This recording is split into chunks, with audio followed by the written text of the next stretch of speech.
आजकेर रेसिपि खूब सहज पद्धतिते माटन बिरियानी। नमस्कार बंधुरा, बनुश्रीज किचेन एंड ब्लग्स थेके सबाइके स्वागत जानाई।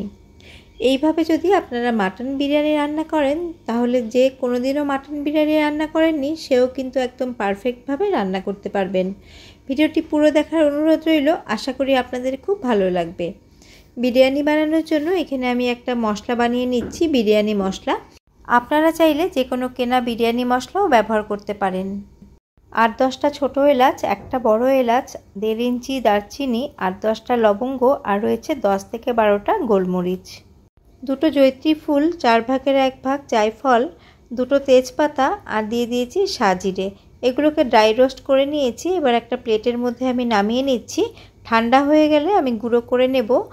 আজ আমি 3 কাপ চালের বিরিয়ানি বানাবো, সেই হিসেব করে মশলা নিয়েছি। আপনারা বেশি বা কম পরিমাণ করলে সেই হিসেব করে মশলাটাকেও বাড়িয়ে কমিয়ে নেবেন। এইখানে একটা কাপের মধ্যে আমি নিয়ে নিয়েছি 1/4 কাপের একটু বেশি গরম দুধ। গরম দুধের মধ্যে 2 পিঞ্চ মতো আমি কেশর দিয়ে দিলাম। এবার দুধের সাথে ভালো করে মিশিয়ে নেব আর ঢাকা চাপা দিয়ে রাখবো। এই কেশর কিন্তু কিছুক্ষণ পরে তার রং এবং গন্ধ দুটোই ছাড়বে। এবার চলে যাচ্ছি নেক্সট স্টেপে। গ্যাসের মধ্যে একটা কড়া বসিয়ে দিয়ে পরিমাণ মতো রিফাইন্ড অয়েল গরম করে নিয়েছি। এর মধ্যে এখন পেঁয়াজগুলো দিয়ে দিলাম। 3টে মিডিয়াম সাইজের পেঁয়াজকে আমি একদম পাতলা পাতলা করে স্লাইস করে নিয়েছি। তেলের মধ্যে পেঁয়াজ দেওয়ার পরে অনবরত নাড়াচাড়া করে যেতে হবে, নয়তো কোনো জায়গায় বেশি ভাজা হয়ে যাবে, আবার কোনো কোনো পেঁয়াজ কাঁচা রয়ে যাবে। দেখুন, কথা বলতে বলতে এখানে পেঁয়াজ আমার ভাজা হয়ে গেছে, গোল্ডেন ব্রাউন হয়ে গেছে। আমি এখন তেল ঝরিয়ে নিয়ে পেঁয়াজগুলোকে তুলে নেব।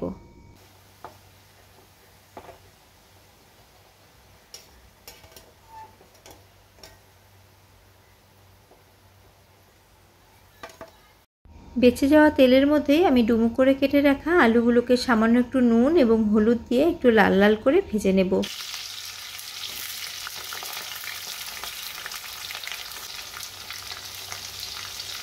আলুগুলোকে লাল লাল করে ভেজে তুলে নেব।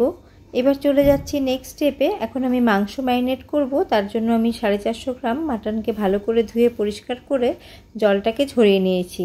এবার এর মধ্যে দিয়ে দিচ্ছি 2 চা চামচ ভরে আদা রসুনের পেস্ট, 1/2 চা চামচ দিয়ে দিচ্ছি হলুদ গুঁড়ো, 1 চা চামচ লাল লঙ্কার গুঁড়ো, ঝালের পরিমাণ আপনারা আপনাদের টেস্ট অনুযায়ী বাড়িয়ে কমিয়ে দিতে পারেন, আর 1 চা চামচ দিয়ে দিচ্ছি এর মধ্যে ধনে গুঁড়ো।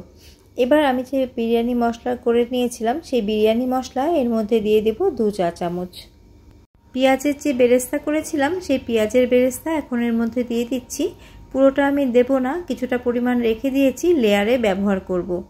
এবার এর মধ্যে আমি দিয়ে দেব টক দই। আমি 2 টেবিল চামচ টক দইকে খুব ভালো করে ফেটিয়ে নিয়েছি, সেটাই দিয়ে দিচ্ছি। আর সবশেষে এর মধ্যে আমি দিয়ে দিচ্ছি স্বাদ অনুসারে নুন। ম্যারিনেশনের জন্য এখন আমি এর মধ্যে তেল দিয়ে দিচ্ছি। যে তেলের মধ্যে পেঁয়াজের বেরেস্তা করেছিলাম সেই তেলটাই এর মধ্যে ব্যবহার করছি। আর এইভাবে আপনারা ম্যারিনেটটা করে দেখবেন, এর টেস্টটা কিন্তু খুবই ভালো হবে। পরিমাণ মতো দিয়ে দিলাম। এখন সমস্তটা হাত দিয়ে খুব ভালো করে মেখে নেব।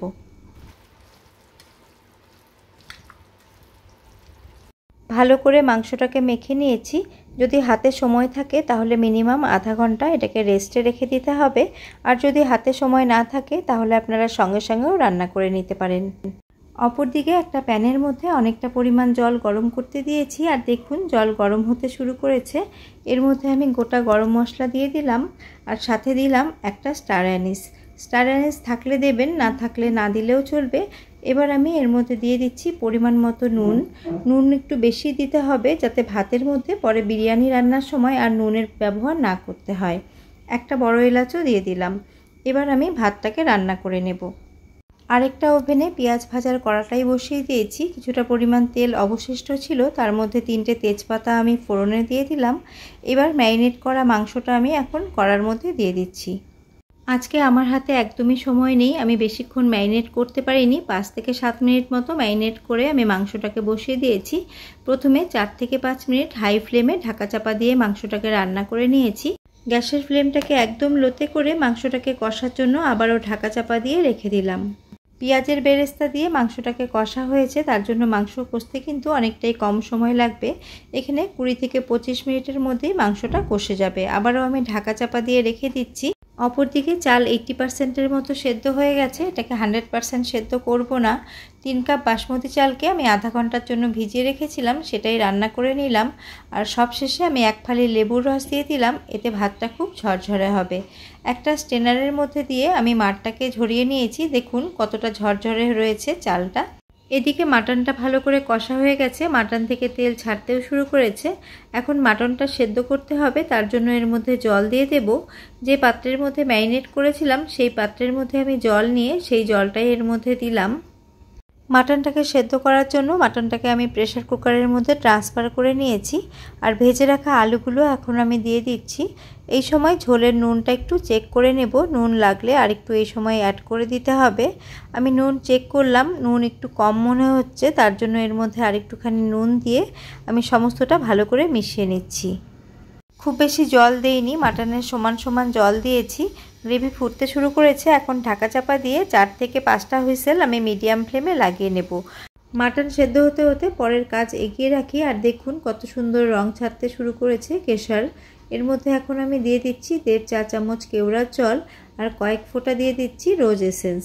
এসেন্সগুলো আপনারা আলাদাও দিতে পারেন, কিন্তু এইভাবে দুধের সাথে একসাথে মিশিয়ে দিলে দিতে খুব সুবিধে হবে। বিরিয়ানি দমে বসানোর জন্য তলা ভারী একটা বড় ডেচকি নিয়ে নিয়েছি। এবার রান্না করা মাটন থেকে কয়েক পিস মাটন আর 2টো আলু আমি এর মধ্যে দিয়ে দিলাম, আর ঝোল সবটাই দিয়ে দিয়েছি। এবার এর মধ্যে 1 লেয়ার আমি ভাত দিয়ে দেব।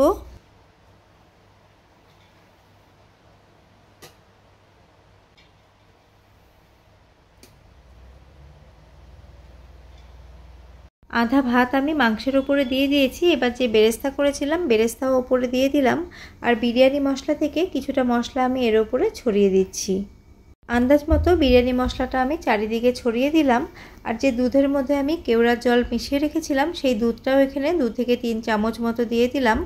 আরেকটা লেয়ারে আমি বাদবাকি মাংস এবং আলুগুলো দিয়ে আমি আরেকটা লেয়ার বানিয়ে নেব।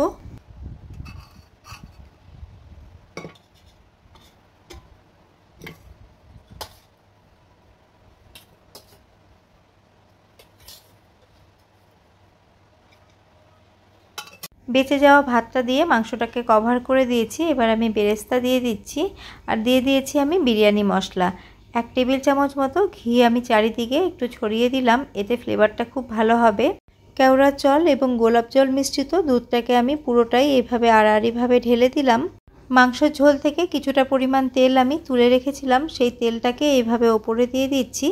এইভাবে রান্না করলে কিন্তু অনেকটা জুসি হবে এই বিরিয়ানিটা। দমে দেওয়ার জন্য বিরিয়ানি একদম রেডি হয়ে গেছে। সবশেষে এর মধ্যে আমি দিয়ে দেব মিঠা আতর। মিঠা আতর আপনারা অপছন্দ করলে স্কিপ করতে পারেন, তবে আমার মেয়ে খুব ভালোবাসে, তার জন্য আমি কয়েক ড্রপ এর মধ্যে দিয়ে ঢাকা চাপা দিয়ে দিলাম। এদিকে গ্যাসের মধ্যে একটা লোহার তাওয়া বসিয়ে ডেচকিটা তাওয়ার উপরে বসিয়ে দিলাম। ডেচকির সাইডে আমি আটা দিয়ে মুখটা সিল করিনি, আমি ওপরে একটা ভারী চাপা দিয়ে দিলাম। আপনাদের যদি প্রয়োজন হয় আপনারা আটা দিয়ে সিল করে নিতে পারেন। এখন আমি ফ্লেমটাকে হাই করে 2 থেকে 3 মিনিট হাই ফ্লেমে দম দিলাম। তারপর একদম লো ফ্লেম করে 10 থেকে 12 মিনিটের জন্য দম দিয়ে নিয়েছি। দেখুন আমার বিরিয়ানি একদম রেডি হয়ে গেছে। আমি এখন আপনাদের কেটে এবং সার্ভ করে দেখাচ্ছি।